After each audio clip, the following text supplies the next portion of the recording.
147 kilometre का एक ring road बनाया गया। ये रोड तो बन गया पर अभी भी इसमें बहुत सारी दिक्कतें थी। पर दाईं ओर से आने वाली गाड़ी इस रिंग रोड पर नहीं जा सकती थी। तभी उसी समय तेज रफ्तार से एक और ट्रक उल्टी दिशा से चली आ रही थी और ये सीधे एलपीजी के टैंकर से टकरा गया।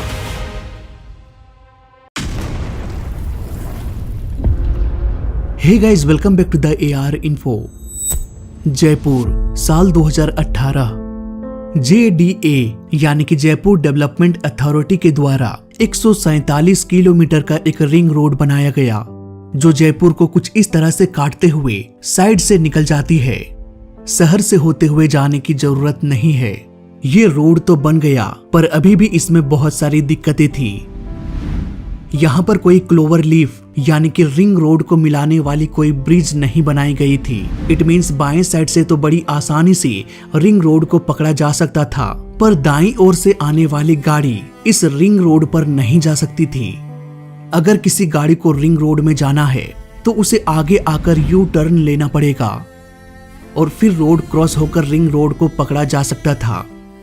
लेकिन इस तरह के यू टर्न लेने से हादसा भी हो सकता है, इसलिए यहाँ पर क्लोवर लीफ बनाया जाना था ताकि हर तरफ से आ रही गाड़ियों को रिंग रोड से जोड़ा जाए। अब समय को थोड़ा फास्ट फॉरवर्ड करते हैं और आते हैं 20 दिसंबर 2024 में।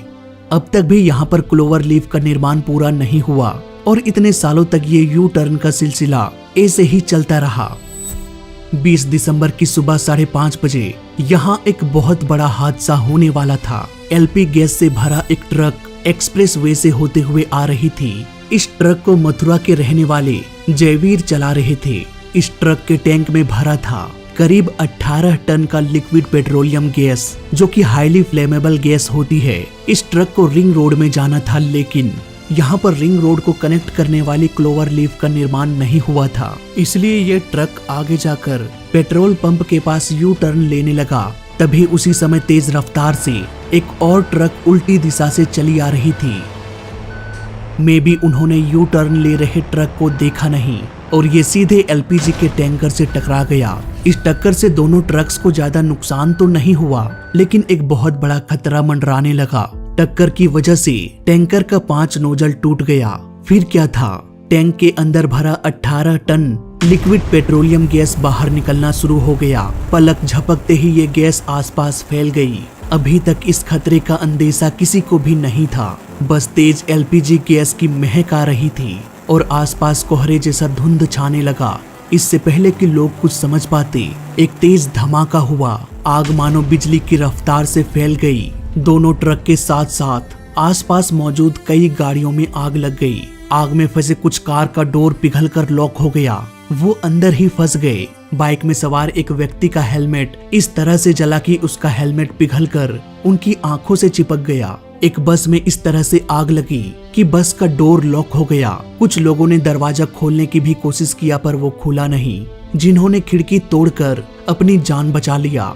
तो वहाँ पे ब्लास्ट हुआ तो हमने देखा तो चारों तरफ से आग ही आग थी और हमारे बस के अंदर भी आग आ चुकी थी। तो हम जैसे निकलने की कोशिश करी तो मेन गेट था, लॉक हो गया था। तो हमने क्या खिड़की तोड़ के और फिर बाहर कूदे हम, और हमारे साथ में कम से कम 8-10 लोग और भी कूद के बाहर निकले। तो अंदर जो लोग थे वो शायद अंदर ही रह गए थे और कुछ जल भी गया उसके अंदर। पल भर में आसपास के पेड़ पौधे जलकर भस्म हो गई, यहाँ तक कि पंछियां भी आसमान से जलकर गिरने लगी। रिपोर्ट के अनुसार 29 ट्रक, 5 कार, 3 मोटरसाइकिल, 2 बस और 1 ऑटो जलकर पूरी तरह से खत्म हो गया। इस गैस में लगी आग ऑलमोस्ट 300 मीटर तक फैला। हर वो चीज जो जल सकती थी जलकर राख हो गई। बचा तो सिर्फ लोहे के पुर्जे। अकरम नाम का एक व्यक्ति घटना स्थल से करीब 600 मीटर तक चलता रहा। अपने अधजले शरीर के साथ वो लोगों से मदद मांगता रहा, पर उसकी मदद ना करके ज्यादातर लोग उसकी वीडियो बना रहे थे।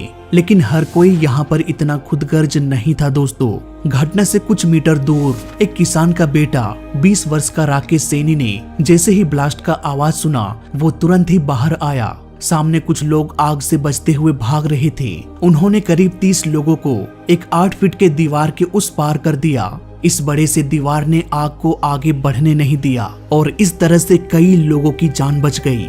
जयपुर की रहने वाली कन्हैया की पत्नी पुलिस कांस्टेबल थी। रोज की तरह वो अपने बच्चों के लिए खाना बनाकर अपनी ड्यूटी के लिए एक बस पकड़कर निकल पड़ी। कुछ देर बाद कन्हैया ने अपनी पत्नी को फोन किया, पर फोन लग नहीं रहा था। बार बार कोशिशों के बाद भी जब फोन ना लगा तो उन्होंने अपने साले को फोन किया। उनके साले ने बताया कि रिंग रोड के पास एक बहुत बड़ा हादसा हो चुका है। मे भी दीदी की ड्यूटी वहीं पर हो। अब दोनों जीजा और साला जल्दी जल्दी घटनास्थल पर पहुंचे। वहां पहुंचने के बाद पता चला कि सभी घायलों को हॉस्पिटल भेज दिया गया है। हॉस्पिटल जाने के बाद उनकी पत्नी कहीं दिखाई नहीं दिया। सभी घायलों को उन्होंने देखा, पर कहीं भी उनकी पत्नी नहीं थी। तभी अचानक उनका साला चीखने लगा। सामने थी सफेद कपड़ों में लिपटी हुई एक बॉडी इस कदर जल चुकी थी कि पहचानना भी मुश्किल हो गया। पर पैर में पहने बिछिया की वजह से उनके भाई ने अपनी बहन को पहचान लिया। हर किसी की दर्जनों ऐसी ही कहानियां हैं जिसे शायद हम पढ़कर सुनकर कुछ महीनों में भुला देंगे। सच कहूं तो वो दर्दनाक पल सिर्फ वही बयान कर सकता है जिन्होंने उस पल को जिया है। इस हादसे में 13 लोग मारे गए और दर्जनों लोग घायल हैं। गैस लीक होने की वजह से सड़क पर चल रही गाड़ियां रुक गई और जो रुकी हुई गाड़ियां थी वो भी स्टार्ट नहीं होने लगा, क्योंकि एलपीजी गैस हवा से भारी होता है। ये गैस नीचे बैठ जाती है और हवा यानी कि ऑक्सीजन ऊपर चली जाती है। ऐसे में सड़क पर चल रही गाड़ियों के इंजन में ऑक्सीजन सप्लाई रुक गया। कार, ट्रक या जितनी भी गाड़ियां थी सभी बंद पड़ गया। जब कभी भी हम कोई गाड़ी स्टार्ट करते हैं तो इंजन में स्पार्क होता है। यही स्पार्क आग लगाने के लिए काफी था। उस वक्त उस जगह पर ऑलमोस्ट 50 गाड़ियां मौजूद रही होगी। किसी एक ने भी ऑन ऑन किया और हुआ एक धमाका।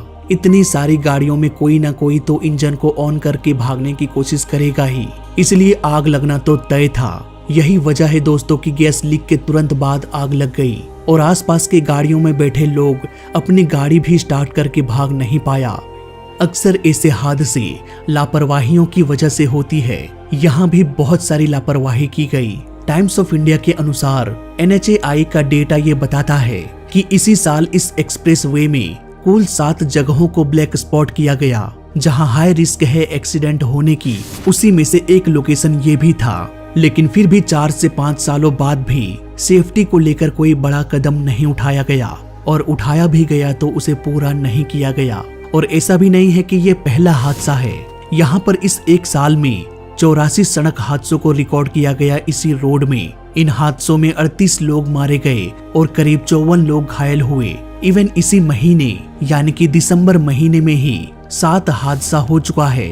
एलपीजी गैस हादसा 8वीं घटना है according two times of India. ऐसे में ये सवाल उठना तो लाजमी है कि सब कुछ पता है फिर भी उचित समाधान इन ब्लैक स्पॉट पर क्यों नहीं किया गया। क्या वाकई इस घटना का जिम्मेदारी कोई लेगा? क्या कोई कहेगा कि ये हमारी गलती थी, आगे हम इन गलतियों पर सुधार करेंगे? NHAI ने ये बयान दिया कि पुलिस और जयपुर डेवलपमेंट अथॉरिटी जिन्होंने रिंग रोड को बनाया था, इन दोनों की सहमति से उस यू टर्न को खोला गया जहां से वो एलपीजी ट्रक मुड़ा था। यहाँ रिंग रोड पर जाने के लिए कोई भी क्लोवर लीफ अब तक नहीं बना है। क्लोवर लीफ एक ऐसा मॉडल है जिससे एक साइड की सड़क की गाड़ियों को दूसरे साइड के रोड में जाने की जरूरत नहीं पड़ती है। सबके लिए सेपरेट रोड होता है। सवाल ये है कि आखिर रोड निर्माण के इतने साल बाद भी क्लोवर लीफ के काम को क्यों रोका गया? क्यों उसके जगह पर यू टर्न को खोला गया? पता नहीं इसका जवाब कौन देगा, कोई देगा भी या नहीं देगा।